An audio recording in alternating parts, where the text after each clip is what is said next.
guys, it's Jaden Lee. Welcome to my channel, and if you're already subscribed, welcome back to my channel. So in today's video, I'm going to be taking this Christian Dior dress and using it as inspiration for my own dress, except my dress is only going to be made out of a clear shower curtain liner, literally just clear plastic. So yep, I want to turn that into a dress somehow. And if you want to see how that went, stay tuned. So the first thing I did was just completely spread out the shower curtain, and I measured out my bust and my waist, and I just cut out a piece for the top part.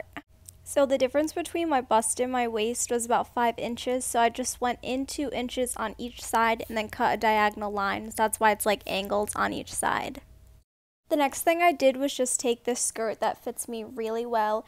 You see how it tapers in at the waist, comes back out at the hips, and then back in on the bottom. So I had that perfect shape that I wanted. So I traced it, and I traced 2 parts of it, and I just did a little bit around, like a little bit bigger for seam allowance. So right now I have the front and back of the skirt on top of each other. I pinned the sides, and I'm just going to sew all the way up using this transparent thread so you can't see it. So it's barely even visible, but I just added this clear strip to connect the top and the bottom together, and I'm just going to glue them together with some E6000.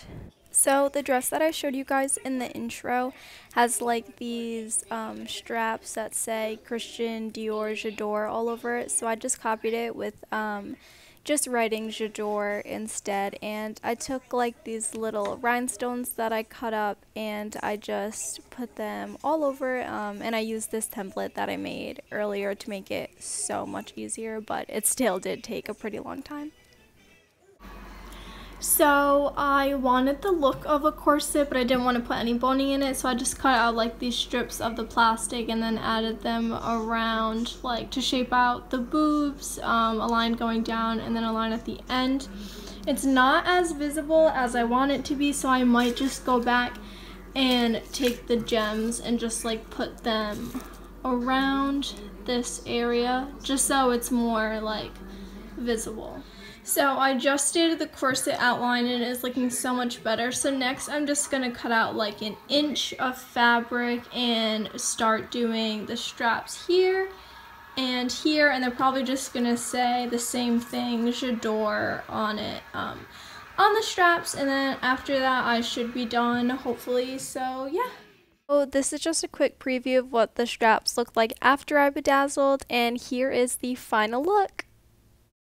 So adding the Spanx was pretty much a last minute decision, so my only regret is that I didn't end the dress where the Spanx end and then add a rhinestone trim to it.